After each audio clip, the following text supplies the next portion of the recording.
Ya, baik, terima kasih. Bismillahirrahmanirrahim. Assalamualaikum warahmatullahi wabarakatuh. Alhamdulillahirabbil alamin. Wassalatu wassalamu ala asrafil anbiya'i wal mursalin, habibana wa nabiyana Muhammadin sallallahu alaihi wasallam wa ala alihi wa ashabihi wa man tabi'ahum bi ihsanin ila yaumiddin. Wa ba'd. Baik, terima kasih atas kehadirannya. Insyaallah on time ya, jam 13:35. Berarti lewat 5 menit, tapi tidak apa-apa, insyaallah jadi sedikit lah, ada toleransi ya. Hari ini adalah pertemuan yang keempat ya, karena sebelumnya kemarin hari Jumat kemarin kita libur. Ya, ini adalah pertemuan yang keempat. Saya ingin menjelaskan tentang apa yang dimaksud dengan metode ilmiah, alamiah dan juga ilahiyah. Ya, awalnya adalah metode ilmiah. Ya, kita sering mendengar ada istilah metode ilmiah atau karya tulis ilmiah atau cara berpikir ilmiah ya, sehingga nanti dalam perkembangan ilmu pengetahuan, ingat mata kuliah kita adalah filsafat ilmu ya, ada filsafat umum dan ilmu ya. Jadi ada dua hal yang berbeda sebenarnya. Yang pertama adalah filsafat umum ya, cara atau seni berpikir untuk mencapai puncak kebenaran ya. Kemudian filsafat ilmu berarti ya juga berpikir, cara berpikir untuk mencapai puncak kebenaran dalam bidang ilmu pengetahuan. Kita kemarin sudah belajar tentang beda antara ilmu dengan pengetahuan ya. Jadi kita sudah tahu antara ilmu dengan pengetahuan dan juga sekilas tentang bagaimana cara untuk memperoleh ilmu pengetahuan dan juga hakikat dari ilmu pengetahuan ya, plus juga bagaimana sebenarnya karakter dari ilmu pengetahuan di dalam Islam. Ya, baik. Hari ini saya akan buat dua sesi. Sesi pertama adalah penjelasan dari saya, lebih kurang antara 30 sampai 45 menit. Setelah itu nanti kita akan bagi masing-masing kelompok untuk membuat ya slide untuk persiapan di presentasi ya. Insya Allah untuk presentasi kita akan buat istilahnya itu setiap pertemuan itu adalah semuanya presentasi, tapi waktunya itu kita potong-potong tidak lebih dari 5 sampai 10 menit ya. Misalnya yang kemarin ketika bicara tentang semuanya kan tentang filsafat menurut tokoh gitu ya. Jadi untuk pekan besok, untuk Jumat besok, cukup setiap kelompok itu menjelaskan tentang biografi dan juga bagaimana latar pemikiran, latar pendidikan, latar politik, sosial budaya dari tokoh tersebut ya. Nanti kita akan tunggu nasab lah, tentu saja kemarin kan sudah kita urutkan kan ya. Seperti itu, nanti pekan berikutnya baru pemikiran filsafatnya, kemudian pekan berikutnya lagi baru bagaimana analisis terhadap pemikirannya dan juga implementasinya di Indonesia. Jadi kita akan bagi-bagi. Jadi polanya itu tidak istilahnya itu hari ini kelompok satu saja tidak, tapi kita sama-sama bareng-bareng gitu ya. Oke, baik. Kita lanjutkan. Hari ini saya akan bicara tentang tadi ya, metode ilmiah, alamiah dan juga ilahiyah. Jadi kita berbicara tentang apa? Filsafat ilmu ya, cara untuk mencapai puncak kebenaran dalam bidang ilmu pengetahuan. Apakah ilmu pengetahuan itu disebut sebagai ilmu atau tidak? Ya, nanti kalau dalam perspektif Islam berarti yang namanya ilmu itu ya harus selaras dengan aturan Islam. Berarti kalau kayak kemarin misalnya ada ilmu sihir, ya ilmu nujum, ya astrologi, ilmu perbintangan, kemudian meramal nasib, itu bukan ilmu.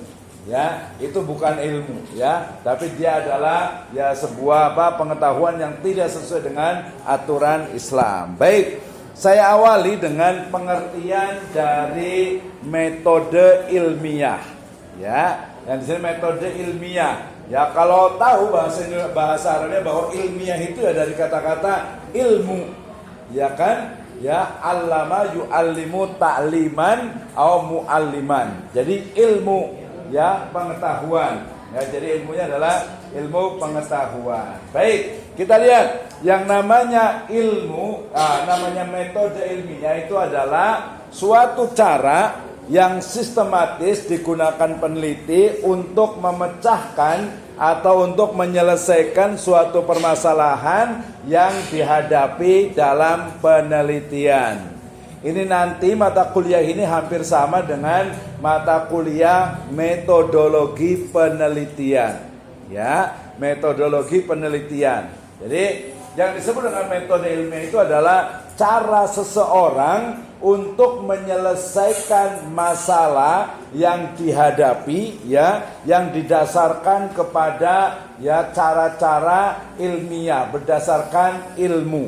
Misalnya, saya ingin tahu tentang bagaimana sebenarnya fenomena, misalnya tawuran di kalangan remaja. Ya kan? Berarti kalau saya ingin tahu sebab terjadinya tawuran, berarti apa? Ya harus dengan cara ilmiah. Ya bukan mengada-ada, bukan hanya memperkirakan, tetapi dengan nanti interview, wawancara, observasi, ya mungkin studi penelitian terdahulu dan yang lainnya. Ingat kemarin, ya dalam filsafat ini, dalam juga filsafat ilmu itu adalah mencari sebuah kebenaran. Ya, pertama adalah mengidentifikasi masalah. Ini ada masalah tidak nih? Ada masalah yang dihadapi tidak? Kalau masalahnya itu bukan masalah akademik, masalah pribadi, masalah sosial, maka dia tidak perlu pakai metode ilmiah. Hanya dia berpikir saja. Tapi kalau masalahnya itu adalah masalah yang perlu diselesaikan dengan cara ilmiah, itulah yang disebut dengan academic problem. Ya. Oke, jadi ini adalah metode ilmiah. Cara menyelesaikan suatu permasalahan ya secara ilmiah, secara berdasarkan ilmu. Misalnya, saya mau tanya ke yang ini. Nah, kira-kira punya masalah nggak? Masalahnya apa nih? Nah, berarti kalau masalah finansial kayaknya kebanyakan orang nih ya. Nah, berarti kalau masalah finansial berarti diselesaikannya dengan apa? Ya bisa, itu praktisnya. Tapi sebelumnya harus dianalisis dulu. Kerja, apa kerja itu juga menyelesaikan masalah? Iya, kalau dapat uang. Tapi kan kerjanya di mana, bidangnya seperti apa, waktu untuk bekerjanya, kemudian skill, kemampuan dalam bekerja. Nah itu harus dicari solusinya. Berarti ya kalau umpamanya masalahnya adalah finansial, keuangan, cara menyelesaikannya adalah mengidentifikasi. Pertama itu masalahnya berarti uangnya kurang. Kalau uangnya kurang berarti harus bagaimana? Tadi harus bekerja. Tapi tidak semudah itu untuk bekerja. Dia harus cari pekerjaan. Bagaimana cari pekerjaannya? Mungkin bisa tanya teman, tanya saudara, ya tanya tetangga. Kemudian ada lowongan nih bidang ini, ternyata keahliannya itu berbeda. Itu berarti masalah. Yang ini punya masalah nggak? Masalahnya apa? Banyak, satu aja, nggak usah banyak-banyak. Jangan yang pribadi gitu ya. Masalah apa kira-kira nih? Finansial juga ya. Berarti kayaknya coba di sini kayaknya yang masalah finansial siapa nih ya? Kayaknya banyak banget ini ya. Ya udah nggak apa-apa. Nah, justru kita ngasih solusi nih kira-kira untuk menyelesaikan finansial. Saya mau tanya ke ini, solusinya apa kira-kira selain bekerja?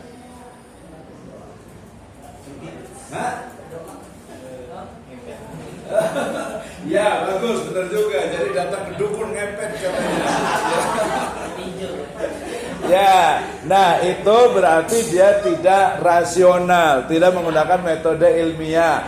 Berdoa benar juga, tetapi berdoa juga harus ada ikhtiarnya. Bagaimana cara ikhtiarnya? Macam-macam, bisa mulai kemampuan kita itu apa, kemudian cari koneksi, kemudian bagaimana mendapatkan uangnya itu.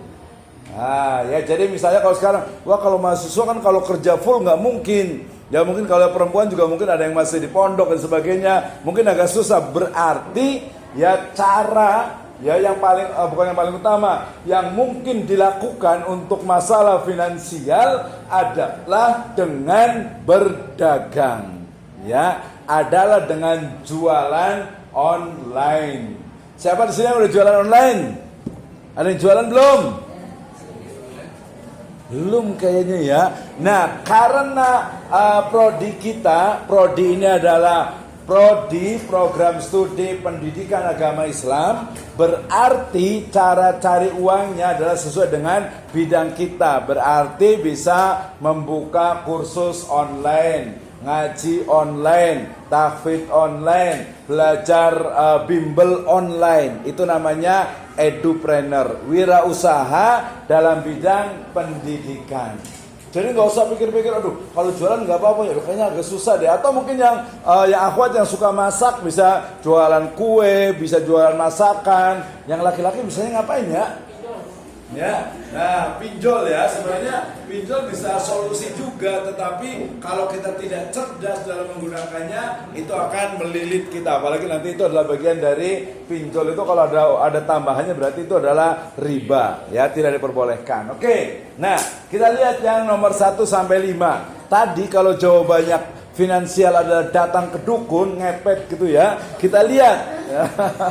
Yang pertama adalah karakterisasi.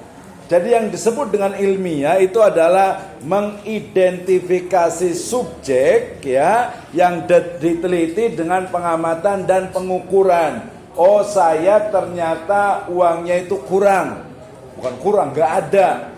Berarti identifikasinya adalah kekurangan finansial, kekurangan uang, itu identifikasinya.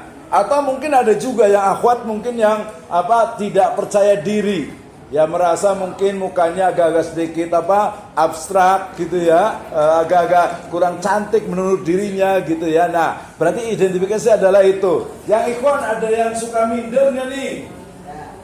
Ada suka minder nggak? Ada nggak yang merasa tidak puas dengan kondisi tubuhnya? Ada ya? Ini kenapa nggak puas dengan tubuhnya? Justru bagus, berarti gemuk, berarti sehat, berarti masa segitu kelebaran gitu. Ya harus bersyukur. Nah itu jadi harus bersyukur dengan apa yang ada. Gitu ya. Jadi tapi ada identifikasi juga. Identifikasi secara personal adalah kelebihan berat badan misalnya. Tadi ya, solusinya bagaimana? Ya bisa. Ya udah nggak usah makan, bertapa aja di bawah pohon gitu ya. 40 hari aja, pulang tinggal nama nanti itu. Ya, jadi solusinya adalah diet mungkin, makanya dikurangi, kemudian karbohidratnya, kemudian apalagi olahraga.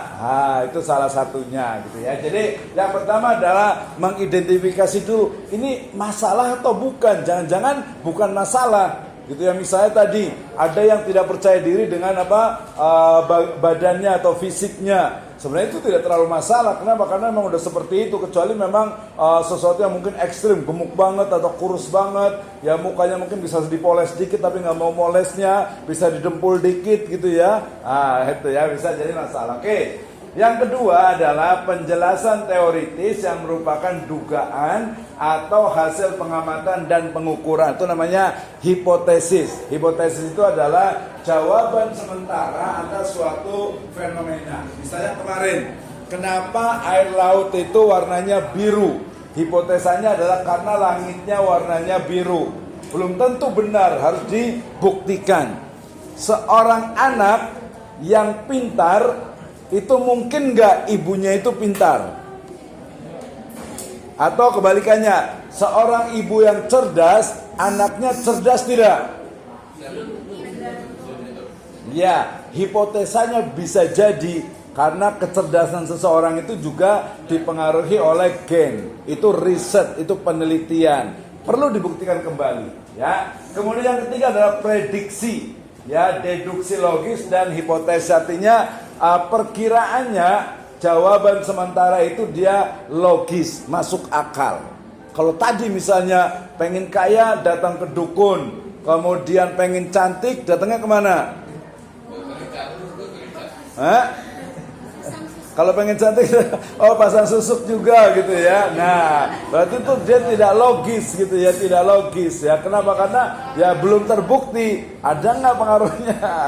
Tapi bagus, itu memang sebuah fenomena gitu ya. Oke, berikutnya eksperimen pengujian atas hubungan karakterisasi dengan hipotesa dan prediksi. Jadi nanti kalau sebuah penelitian ingin kita benar atau tidak, berarti diuji coba atau dieksperimenkan. Misalnya ini badannya kegedean misalnya, maka kita buat eksperimen, seminggu jangan makan nasi, gitu ya, makannya lontong. Yang penting bukan nasi gitu. Ya, sayuran gitu ya, yang hijau-hijau gitu ya, gitu ya. Nah, kira-kira seminggu itu kira-kira berpengaruh tidak? Ada post testnya, ada pre testnya. Kenapa ini? Mati lampu ya? Wah, kayaknya nggak kuat nih nyanyi nih. Ya, belum bayarnya. Nah, nanti kalau sudah kalau sudah dieksperimenkan, baru kemudian dievaluasi. Oh betul, kalau kita pengen kurus, bukan kurus sih ya, pengen langsing berarti makanan karbohidratnya itu dikurangi, porsi makannya dikurangi, kemudian banyak mungkin minum air bening gitu ya, dan lain sebagainya. Ya jelas ya, itu namanya identifikasi. Jadi unsur-unsurnya itu harus ada. Yang berikutnya adalah boleh dicatat juga karakter dari metode ilmiah. Nanti saya share atau kemana udah saya pernah share kali ya. Karakter dari metode ilmiah. Tadi misalnya pengen cantik, pengen ganteng, pengen berwibawa, kemudian dia pasang susuk. Ya, kira-kira logis nggak nih? Ya, perlu dibukti tidak logis ya. Itu hanya mungkin keyakinan, kepercayaan, sugesti yang membuat orang itu mungkin dia seolah-olah itu lebih percaya diri. Ya, nah tapi kadang ada juga seperti itu. Ya, oke. Yang pertama dari karakter metode ilmiah adalah kritis dan analitis. Kritis artinya dia itu tadi tidak menerima begitu saja keadaan yang ada. Maksudnya adalah apa? Kalau kita menerima tentang sesuatu misalnya, wah ini kasusnya agak serius ya. Oh lagi rame nih, kata kasihan Palestina. Ya, atau mungkin sebelumnya itu Rusia dengan Ukraina. Kan kita pengen tahu sebabnya itu kenapa sebenarnya. Bener nggak Israel yang menyerang atau sebelumnya Hamas yang menyerang terlebih dahulu? Bener nggak Rusia itu mencaplok Ukraina atau Ukraina yang ingin lepas dari Rusia? Nah itu perlu adanya pembuktian. Ya perlu adanya apa? Sifat kritis kita. Jadi mahasiswa harus kritis nih, harus berani. Ya, termasuk juga hal-hal yang sifatnya itu seolah-olah itu menjadi hal yang biasa. Gitu misalnya nih di sini ada yang mahasiswa yang kritik misalnya, kalau ketemu dosen gak usah cium tangan deh, ngapain gitu ya. Nah ya boleh aja. Kenapa enggak gitu? Karena mungkin kalau menurut saya menghormati dosen itu bukan itu gitu ya, tapi banyak hal lain yang bisa dilakukan. Tapi kalau yang enggak itu memang bagian dari adab, boleh silahkan. Tapi harus sesuatu yang membuat orang kita itu berpikir. Oke, saya mau tanya ujung sana. Ada yang pengen dikritik nggak yang ada di masyarakat kita? Ya, sebagai perempuan, wakili perempuan. Nanti kalau yang nggak jawab berarti yang perempuan yang lain boleh jawab. Coba, misalnya konstruk sosial yang menjadikan perempuan itu seolah-olah itu jadi second people atau apalah gitu ya. Ada yang jawab nggak kira-kira apa yang mau dikritik? Coba yang mau dikritik dibantu dengan sebelahnya. Ya, atau pengen sama dengan laki-laki? Gak apa-apa juga sih pengen sama dengan laki-laki. Berarti nanti macul, ngojek kan udah banyak tuh ya. Angkat-angkat ember, cari air gitu ya. Nah, kita jadi banyak. Ada yang mau ini nggak? Ada yang mau berpikir kritis nggak tentang posisi perempuan? Coba yang dari perempuan. Emansipasi misalnya, gitu ya. Ada yang mau ngomong nggak? Ya, jam berapa nih? Oke, lanjut setengah jam lagi, nanti kita boleh keluar biar agak-agak mateng dikit. Ya. Oke, ada yang mau nanya nggak? Ada yang mau nanya, ada yang mau mengkritik tentang kondisi perempuan saat ini. Sudah nonton film yang udah lama banget, yang perempuan berkalung sorban? Pernah lihat nggak? Yang perempuan berkalung sorban. Jangan-jangan perempuan berkalung ular lagi nih. Nyeblorong jadinya. Atau nyerok kidul ya. Oke, ada mau ngomong nggak? Nggak usah saya tunjuk nih. Yang ini mau nanya nggak? Ada yang pengen? Saya kayaknya nggak. Saya nggak yakin. Saya nggak puas. Saya nggak setuju dengan ini. Yang nggak setuju ya Pak? Coba. 1, 2, 3, 4. Coba. Yang tidak disetujui yang ada di masyarakat apa nih? Dalam semua hal. Kira-kira apa? Yang gak setuju apa kira-kira? Apa aja? Misalnya kalau di keluarga misalnya, ya kalau keluarga mungkin kayaknya orang tua tuh lebih sayang sama anak laki-laki misalnya, gitu ya. Oke, sambil mikir coba yang hafal satu. Yang laki-laki, ada nggak yang mau dikritik yang ada di sekitar Anda? Coba yang ini.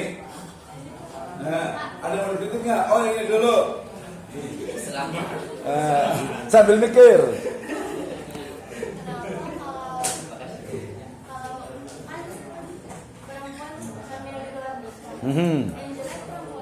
Iya, kenapa ya?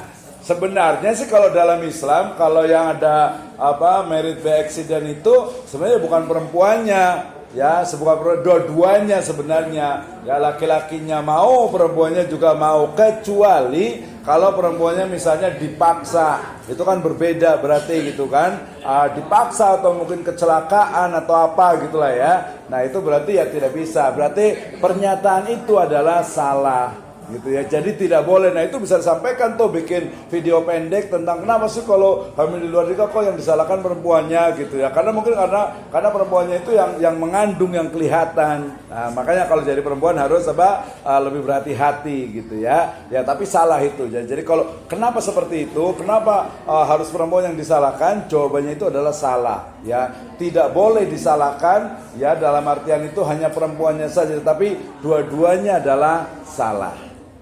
Gitu ya. Oke, terima kasih. Ya laki-laki, ada yang mau dikritik nggak tentang apa saja yang ada di luar sana?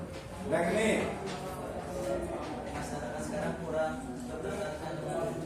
Oh ya, oke, terima kasih ya. Masyarakat sekarang kurang tertarik dengan ilmu. Sebenarnya yang namanya ilmu apa ya? Kemarin itu al-ilmu nurun. Ilmu itu adalah cahaya. Wa nurullah, dan cahaya Allah la yu'ta lil asi. Artinya